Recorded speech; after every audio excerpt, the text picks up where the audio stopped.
I was at this concert and I was jumping up really excited and this guy kicked me. I turned out to have stepped on his foot. So I turned around and I said, yo, I'm sorry, but don't do that. Because the way you say something is really important. You can't say, what the fuck are you doing, mate? Because then you're going to fight them. And you also can't say nothing because then you're just a bitch and you just got run over. The thing that this taught me was you need to stand up for yourself. Otherwise, people will do something like this on your daily life. I remember when I didn't know how to stand up for myself, just on a daily life. It may not be people kicking you, like in strangers trying to fight you, but it might be something a bit smaller, like, you know, this guy says a really mean joke about you that you actually don't really fuck with. Yeah, I mean, you should have banter. You should be able to take a joke. But if someone's like, oh, your parents are divorced, you're a loser, no one likes you, and they're not even your mate, then like bin that guy off, bro. Tell him, yo, bro, that's not respectful. Make sure he's embarrassed that he said that, because otherwise they'll just keep doing something like that.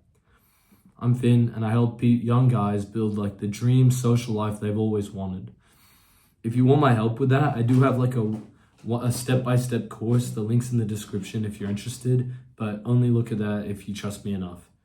But the thing that I learned was you can't really change this stuff. You can't you can't stop somebody from coming up to you and saying something really insulting. All you can control is how you say something. And my personal opinion, you should lean more on the sorry, the bitch side when you're in public, because a lot of the time some random stranger will come up to you. You might be all by yourself and you'll be like, you look like fucking shit, or you'll say something really, really disrespectful. He's a stranger, you're never gonna see him again, just walk away. It's not a big deal. This has happened to me so many times. This guy's just fucking taking the piss out of me. And yeah, maybe I could have said yo, please don't say that, and then walked away. But sometimes you just don't feel like getting into a street fight, mate. And the thing is, I feel a bit more confident in my fighting abilities. I've learned how to box. I mean, I may not be an expert or anything, but I know that I could hurt somebody if I punched them. And being able to do that is the base thing, because then you start to stand up for yourself a lot more when it's needed. But bro, just walk away. The amount of times I've seen dumbasses just starting some stupid street fight. Bro, just walk away. You're never gonna see this chump again, bro. They're only doing it because they're drunk out of their mind, or they're just a loser. Nobody who's a good person is ever gonna come up to you on the street and try and fight you for no reason. They're just angry. The other point is, the thing is, I just gave you that advice, right? But you are not, that's on the right side of advice. You're on the other side. You don't even fucking stand up for yourself when the worst shit happens. Because I know this one guy, and it pisses me off. You know what? It pisses me off because he can't stand up for himself. Don't think it's social creds that you let yourself get run over because you're a nice guy. It's fucking stupid. If you're a bitch, you're a bitch, mate. And I don't mean to be I care about my audience. I want you to not get ran over by your friends. I want you to feel respected. I want you to be a nice guy as well. But I just know, because I'm thinking of this one person I know in my real life who should be taking this advice. This guy, he's if you pushed him over, he basically wouldn't do anything. He'd just be finding excuses oh, what did I do wrong? He's just such a fucking sad cunt, you know what I mean? Don't be a sad cunt. I know it seems really, really simple advice, but the next, you won't realize when you're doing it. I didn't realize when somebody treated me like fucking shit, and I had no confidence, that I didn't even realize why the fuck am I letting this guy treat me like shit instead of just standing up for myself?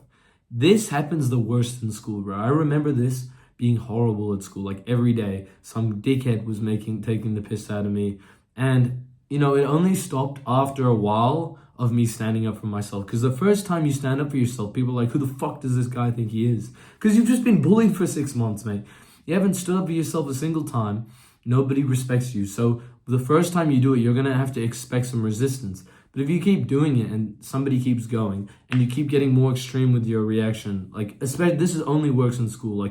If somebody keeps harassing you in a really negative way, and you keep telling him to stop, don't snitch, bro. Telling the teacher does fuck all, bro. The teachers don't even give a shit, man. The teachers watch me get cop loads of shit from my classmates, but they think, oh, they're just bantering, they're just young guys. It's all fine. Well, sure, that could be true for a lot of scenarios. So when it's actually serious and you go and tell the teacher, the problem is oh, we need evidence. We haven't seen this. And they think that you're just a guy who's taking it softly, even though sometimes you might be in the scenario where you're actually being treated like shit. I don't recommend going to your teacher. I mean, look, personally, I can tell you what I did. I just can't condone it online. I got into a fight at school. And since then, nobody ever bothered me, because it wasn't about the fight. It was about standing up for yourself in some way, like putting a clear boundary, like, you're not going to come past me, mate. I was being very badly harassed, but the thing is, mate, you don't have to do that at all. Like, especially if you're in a nice school. This is the irony, bro. So many kids in a nice school call bullying worse than like a public school or something. In a public school, bro, if somebody has a problem with you, it's a fucking fight right there and then. Nothing really bad will happen. Maybe you get a short suspension. In a private school, they're over the top. They're like, oh, you're going to fight? You might even get expelled for something like that. Which, I mean, look, I can see where they're coming from. But that's not the point. The point is, in a private school, all these guys are so comfortable with chatting shit, these popular kids, and giving you a hard time. But the one thing they're not okay with is a bit of violence and confrontation. Maybe it doesn't need to be physical. Maybe you just stand up, walk over to them and say, mate, you've been bothering me for weeks. You've been insulting me. And you do it in front of all their peers. Why do you have to be such a terrible person to me? And then they're going to feel guilty and they probably just stop. And if they don't stop, everyone's seen that they're a dickhead. They're a dickhead and they're not going to go far. And you just need to stand up for yourself again and again until it's clear, like, yeah, this guy's just being a fucking cunt. Thank you for watching this video, bro. I hope this helped. This is a video about people getting bullied at school. Have a good day.